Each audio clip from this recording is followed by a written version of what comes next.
नीली पहाड़ियों के दामन में बसा छोटा सा गांव चांदपुर हमेशा से अपने रहस्यमयी किस्सों के लिए प्रसिद्ध था। गांव के बुजुर्ग कहते थे कि यहाँ के घने जंगलों में कभी जिन्नात और आधी रात को गाने वाली परियां रहती थीं। मगर महरीन, जो 25 साल की एक अकेली लड़की थी, इन कहानियों पर कभी यकीन नहीं करती थी। वह तो बस अपने वीरान से घर में अपने बीमार पिता की देखभाल करती, खेतों में काम करती और शाम को अकेली दरिया के किनारे बैठकर सितारों को देखा करती। महरीन के घर के पीछे एक पुराना बेर का पेड़ था, जिसके बारे में कहा जाता था कि वह किसी जिन का निवास है। गांव वाले इस पेड़ के पास से रात को गुजरते हुए मुंह पर कपड़ा बांध लेते थे, मगर महरीन वहां अक्सर बैठकर किताबें पढ़ती। एक दिन जब वह पेड़ के नीचे सूखे पत्ते हटा रही थी, तो उसे जमीन में एक पुराना तांबे का संदूक दिखाई दिया।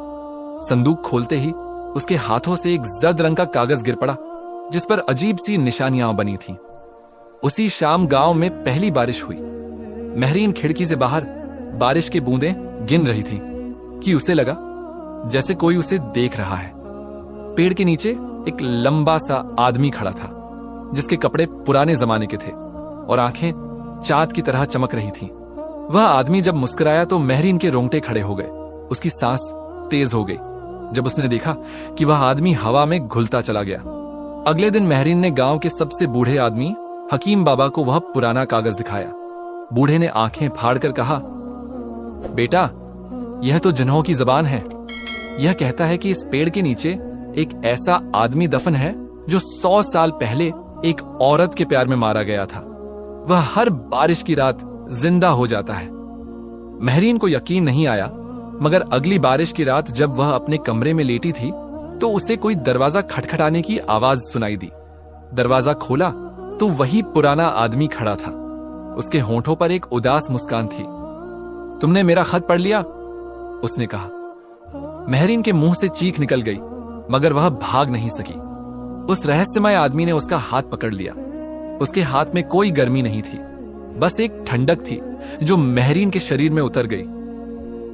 मैं तुम्हें अपनी कहानी सुनाना चाहता हूं, उसने कहा। उसने बताया कि वह शहजादा अयाज था, जो कभी इस गांव का हुक्मरान था।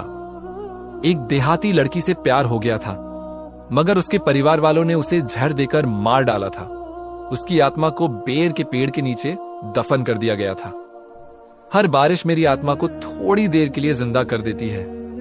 महरीन ने पूछा, तुम मुझे क्यों दिख रहे हो? शहजादे ने उसके बालों में हाथ फेरा। क्योंकि तुम बिल्कुल उस जैसी हो जिससे मैं प्यार करता था। इसी पल बारिश रुक गई और शहजादे का शरीर धुंधला होने लगा। महरीन ने उसका हाथ मजबूती से पकड़ लिया। रुको, मत जाओ। मगर वह गायब हो चुका था। सिर्फ उसकी आखिरी बात हवा में गूंज रही थी, अगली बारिश तक। अगले दिन महरीन ने फैसला किया कि वह शहजादे अयाज के बारे में और जानेगी। हकीम बाबा ने उसे बताया कि गांव से दूर एक पुराना ममनुआ कब्रिस्तान है, जहां पुराने हुक्मरानों को दफनाया गया था। कहते हैं वहां रात को अजीब रोशनियां दिखाई देती हैं। महरीन ने शाम तक इंतजार किया और फिर चांद की रोशनी में अकेले कब्रिस्तान की ओर चल पड़ी।